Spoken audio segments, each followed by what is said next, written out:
السلام عليكم ورحمة الله وبركاته. النهاردة بنكمل قصتنا جريمة في المصنع. بس قبل ما نكمل تعالوا نصلي على سيدنا محمد عليه أفضل الصلاة والسلام ونبدأ بعد الانترو. لحظة إدراك من أكرم وربط الأحداث كلها مع بعض، بيعرف مين القاتل وبينده عليه وبيخش وبيقعد قدامه وبيتكلم أكرم. طبعا حاولت تستعطفني وخبيت عني معلومات مهمة وفاكر يعني إن محدش هيتكلم عنها. شاب غلبان حب واحدة غنية بس عشان هو مش في مستواها، طبعا أبوها رفضه زي الأفلام والمسلسلات، وعشان ينتقم روح قتلها. مش كده يا علام؟ انت بتقول ايه يا اكرم باشا؟ انا ما عملتش حاجه، انا مستحيل اقتل ياسمين. مفهوم. قولي بقى ازاي خططت للجريمة دي ومين ساعدك ووديت أداة الجريمة فين؟ يا باشا والله العظيم ما عملت حاجه، ولا اعرف انت بتتكلم عن ايه اصلا. اكيد في لبس حضرتك في الموضوع. انت هتستعبط يا روح امك، انت الوحيد اللي عندك دافع قوي جدا انك تقتل ياسمين. وبعدين واي مجرم مهما كان شطارته لازم يسيب وراه دليل، وانت غلطت لما مضيت قدامي بايدك الشمال لانك اشول، وتحليل معمل الجنايه اثبت ان اللي قتلها اشول، يعني مفيش غيرك. معلش يا علام، يظهر انك ما خططتش كويس للجريمه بتاعتك. بس اللي مش قادر افهمه ايه اللي خلاك تنقل الجثه جنب المخزن؟ وايه الصريخ اللي كلكم سمعتوه ده؟ ده اكيد طبعا تمويه عشان يبقى معاك شهود يشهدوا انك كنت معاهم لما كلكم سمعتوا الصوت. يا فندم والله ما عملت حاجه. شكلك هتتعبني يا علام.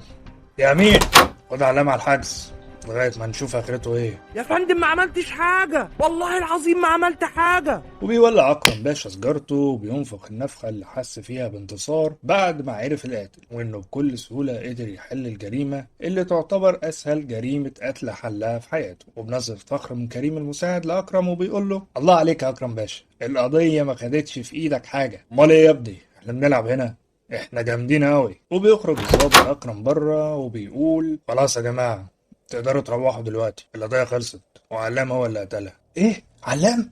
مستحيل، علام ما يعملش كده ابدا. انا قلبي ما كانش مستريح له، الواد ده واد سهن كده، يا ما تحت الساهي دواهي. طب هو ما قالش قتلها ليه يا باشا؟ لسه ما قالش حاجه، بس هيعترف. هيروح فين يعني؟ الله ينور يا سعاده الباشا. تأمرني بحاجه سعادتك؟ هتوكل انا على الله عشان الواحد نفسيته تعبت والموضوع كان صعب قوي عليا. لا يا حسن، تقدروا تمشوا كلكم، بس في اي وقت ممكن نستدعيكوا تاني. تحت امرك يا باشا في اي وقت. وفعلا بيمشوا كلهم وبيسيبوا وراهم علام اللي متهم بجريمة قتل بشعة لزميلته في الشغل. وقبل ما يخش أكرم للمكتب بتاعه بيتندى عليه: اكرم باشا. خير يا مدحت، ايه جديد ولا ايه؟ اه يا فندم، ممكن حضرتك تتفضل معايا عشان تشوف تسجيل الكاميرات؟ هي القضية اتحلت خلاص يا مدحت، بس ماشي نشوف. اتفضل يا فندم. وبيروح أكرم مع مدحت عشان يتفرج على تسجيل الكاميرات واللي ممكن تكون سجلت اللي حصل فعلا، يبقى الجريمة كلها متكاملة الأركان. دلوقتي يا فندم المصنع فيه كاميرات داخلية وكاميرات خارجية محاوطة المصنع كله. عرفنا يا فندم ان الكاميرات الموجودة جوه المصنع السيستم بتاعها وقع بقاله يومين، وان الكاميرات الخارجية هي بس اللي شغالة، لان ده يا فندم مرتبط بسيستم واحد. والشركة المسؤولة عن تصليح الكاميرات لو حصل لها عطل او اي حاجة كانت واخدة اجازة في اليومين دول. ده ايه الصدفة دي؟ انا قلت كده برضه يا فندم، هي صدفة غريبة، بس معلومة ان الشركة واخدة اجازة كان متبلغ بيها فعلا الاستاذ سيد مسؤول الكاميرات في المصنع بالفعل. يعني ما اعتقدش يا فندم ان هي صدفة. معنى كده سيد ساعد علام في الموضوع ده، ولما عرف ان الشركة هتكون اجازة راحوا معطلين الكاميرات، وقال يعني صدفة عشان تبقى محبوكة. بالظبط يا فندم، بس لما راجعنا الكاميرات في اليوم اللي اتعطلت فيه ما كانش حد موجود في اوضه التحكم قبل السيستم ما يقع بساعتين. يعني السيستم اتعطل مش من غرفة التحكم. بالظبط يا فندم. باشا مدحت، كل ده هنعرفه لما نجيب سيد ده هنا وهيحكي لنا بقى كل حاجة بالظبط. وبيتم استدعاء سيد وفعلا بيخش سيد. ازيك يا سيد؟ تمام يا باشا الحمد لله. بص يا سيد، من غير لف ودوران، علام اعترف وانتوا خلاص وقعتوا. احكيلي بقى ازاي خططتوا للجريمة دي. جريمة ايه يا باشا؟ جريمة ايه؟ انا مش فاهم حاجة. ولا بلاش شغل تمثيل، قلنا خلاص علام اعترف، يعني لازم تقول لي ايه اللي حصل. والله يا باشا انا ما اعرفش حضرتك بتتكلم عن ايه اصلا. ماشي يا سيدي، تعال نرجع لورا شوية. دلوقتي الكاميرات اللي في المصنع اتعطلت ازاي؟ كل اللي حصل من يومين بالظبط السيستم وقع، وكلمت الشركة المسؤولة بلغوني انهم اجازة وانهم مش هيقدروا يعملوا حاجة غير يوم السبت. طب ما بلغتش جمال بيه ليه وهو يتصرف؟ بلغته فعلا يا فندم وهو قال لي هيتصرف، بس يظهر انه ما قدرش يعمل حاجة. طيب يا سيد، الكاميرات جايبة غرفة التحكم انك ما كنتش موجود فيها قبل ما السيستم يقع بساعتين، كنت فين يا سيد؟ انا يا فندم ما بتحركش من الاوضه خالص، ممكن اخري بروح اعمل كوبايه شاي، والكلام ده حضرتك ما بياخدش اكتر من ربع ساعه. ازاي يا ابني؟ بقول لك ما كنتش موجود في الاوضه. طب ممكن معاليك اشوف التسجيل ده؟ ماشي يا حبيبي، تعالى اهو يا سيدي. انت فين بقى؟ فعلا غريبه يا فندم، انا مش فاهم حاجه، بس ثانيه واحده كده. بص حضرتك كويس كده بره الباب في ايد حد ثابته ما بتتحركش. ثواني كده. فعلا عندك حق. معنى كده ان دي صوره ثابته يا فندم. برافو يا سيد، اعترفت على نفسك بكل سهولة. يعني انت ثبتت الصورة عشان تقول انك ما كنتش موجود في الوقت ده، ومش انت اللي عطلت الكاميرات. ازاي بس يا باشا؟ ده انا اللي بقول لحضرتك انها صوره ثابته، وده معناه يا فندم ان اللي عمل كده فاهم كويس هو بيعمل ايه، قدر يخترق الكاميرات وقدر يثبت يا فندم صوره وهميه للكاميرا في الاوضه علشان يقدر يخش الاوضه ويعطل السيستم بكل سهوله. يا ابني ما انت الوحيد اللي فاهم كل ده، يعني مفيش غيرك. لا يا فندم، انا وجمال بيه وحسن المشرف نعرف طريقه تشغيل سيستم الكاميرات. حسن؟ ليه حسن يعرف عن تشغيل السيستم؟ والله يا باشا حسن ده يعتبر الدراع اليمين لجمال بيه في كل حاجه، يعني مفيش حاجه ما يعرفهاش في المصنع، واي حاجه جمال بيه عايز يعملها يبلغ بيها حسن وهو اللي بيتصرف. حلو قوي الكلام ده. انا لازم ارجع لمسرح الجريمة تاني. وفعلا بيروح اكرم ومعاه كريم المساعد لمسرح الجريمة، وبيوصل عند المخزن.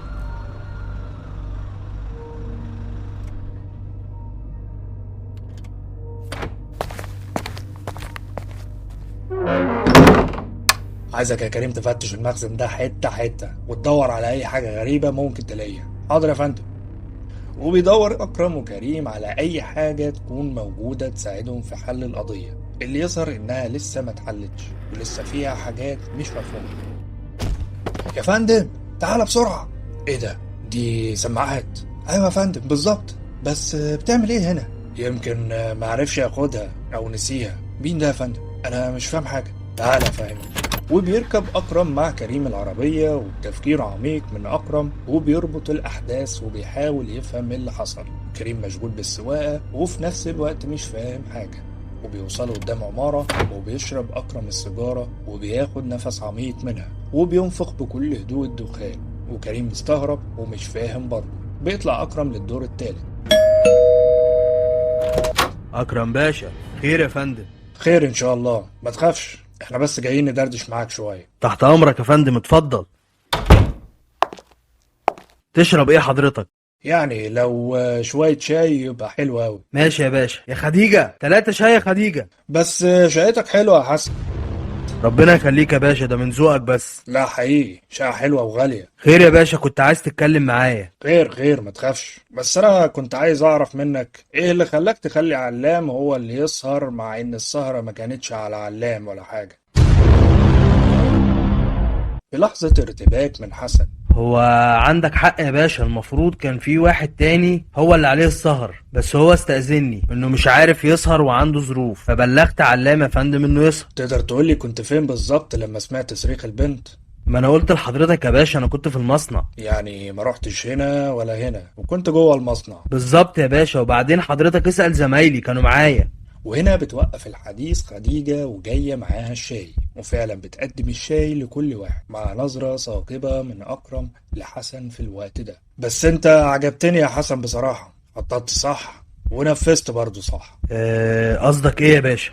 من يومين بمحض الصدفة السيستم بتاع الكاميرات يتعطل، وبطريقة احترافية، مش خطأ في السيستم ولا حاجة، وانت الوحيد اللي تعرف تعطله. وطبعا عشان انت عندك علم بالموضوع قدرت تخدعنا بصورة ثابتة على تسجيل الفيديو اللي المفروض انت كنت في الأوضة في الوقت ده وبتعطل الكاميرات. بس للأسف غلطت غلطة وانت بتثبت الصورة قبل ما تخش الأوضة. ثبت الفيديو وإيدك كانت باينة يا حسن، يعني الصورة اتثبتت قبل ما تخش الأوضة، وما كانش في حد ساعتها. جمال بيعرف ان الكاميرات اتفصلت وبلغك تتصرف في المشكلة دي، بس انت اقنعته ان مفيش حد، والشركة هتفتح يوم السبت عشان تقدر تنفذ جريمتك. وتاني يوم فعلا خططت كويس، واتكلمت مع الأستاذة ياسمين وعزمتها على عصير، وقدرت تخدرها بكل سهولة وتنفذ جريمتك. وأكيد الكلام ده كله حصل في وقت ما كان كل الناس مشغولة في الشغل والمكن شغال ومحدش دريان بحاجة. وخبيت الجثة في المصنع، ورحت مسهر علام اليوم ده عشان يعتبر هو الوحيد اللي عنده دافع للقتل، وإنه يتخلص منها عشان ينتقم من أبوها. فقلت هو أنسب واحد إنه يلبس الجريمة دي.